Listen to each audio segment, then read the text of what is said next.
শিক্ষকদের পর এবার শিক্ষার্থীদেরও ক্লাস পরীক্ষা বর্জন। সার্বজনীন পেনশনের প্রত্যয় স্কিম বাতিলের দাবিতে কয়েকদিন ধরে আন্দোলন করছেন পাবলিক বিশ্ববিদ্যালয়ের শিক্ষকরা। তাদের কর্মবিরতির কারণে ক্লাস পরীক্ষা বন্ধ থাকায় বিশ্ববিদ্যালয়ের কার্য অচল। যদিও তাদের কর্মসূচি 2 দিনের জন্য স্থগিত করা হয়েছে, ফলে আজ শুক্রবার 5 জুলাই এবং শনিবার 6 জুলাই তারা কর্মবিরতি পালন করবেন না। তবে এ বিষয়ে সাপ্তাহিক ছুটি থাকায় ক্লাস পরীক্ষা স্বাভাবিক সময়েও হয় না। দাবি আদায় না হলে আগামী রোববার 7 জুলাই থেকে পুনরায় কর্মবিরতি শুরু করবেন তারা।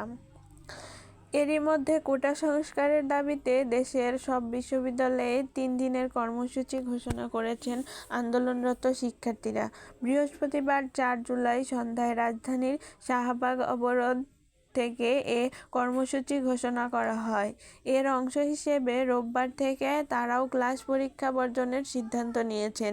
শিক্ষকদের ঘোষণার পর শিক্ষার্থীদেরও এমন ঘোষণায় আপাতত বিশ্ববিদ্যালয়গুলো সচল হওয়ার সম্ভাবনা নেই। শিক্ষার্থীদের নতুন কর্মসূচির মধ্যে রয়েছে আজ শুক্রবার 5 জুলাই সব বিশ্ববিদ্যালয়ে অনলাইন অফলাইনে গণসংযোগ, শনিবার বেলা 3টায় সব বিশ্ববিদ্যালয়ে বিক্ষোভ এবং রোববার ক্লাস পরীক্ষা বর্জন। আন্দোলনরত শিক্ষার্থীদের পক্ষে ঢাকা বিশ্ববিদ্যালয়ের সমাজবিজ্ঞান বিভাগের শিক্ষার্থী নাহিদ হোসেন এ ঘোষণা দেন।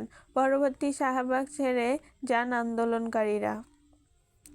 নাহিদ বলেন, কোটা পূর্ণবহাল শিক্ষার্থীদের সঙ্গে একটি প্রহসন। শিক্ষার্থীরা এ প্রহসন মেনে নেবে না। এ পরিপত্রের মধ্যে কোনো ঝামেলা আছে। তাদের এ আন্দোলন চলমান থাকবে। সরকারও কোনো ধরনের যোগাযোগের চেষ্টা করা হয়নি। তারা এর নিন্দা জানান। তাদের দাবির মধ্যে রয়েছে 2018 সালে ঘোষিত সরকারি চাকরিতে কোটা পদ্ধতি বাতিল ও মেধাভিত্তিক নিয়োগের পরিপত্র বহাল রাখতে হবে।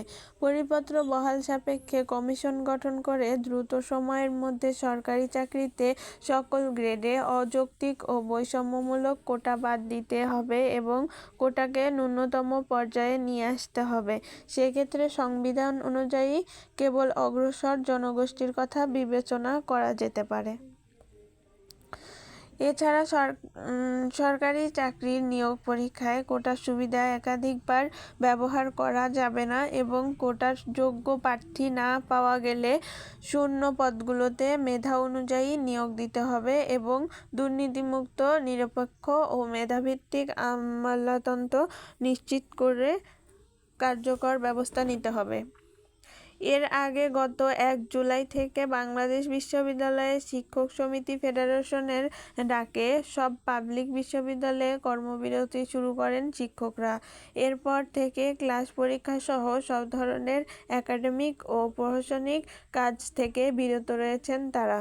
বৃহস্পতিবার 4 জুলাই কর্মসূচির চতুর্থ দিনে ফেডারেশনের মহাসচিব ও ঢাকা বিশ্ববিদ্যালয়ের শিক্ষক সমিতির সভাপতি অধ্যাপক ডক্টর নিজামুল হক ভূঁইয়া বলেন, আমরা আগামী রোববার আবার আমাদের কর্মসূচি পুনরায় শুরু করব। শুক্র ও শনিবার এই 2 দিন কর্মসূচি স্থগিত থাকবে। এরই মধ্যে বৃহস্পতিবার সরকারের সঙ্গে আন্দোলনরত শিক্ষক নেতাদের সঙ্গে বৈঠক হওয়ার কথা থাকলেও শেষ মুহূর্তে এসে স্থগিত হয়ে যায়।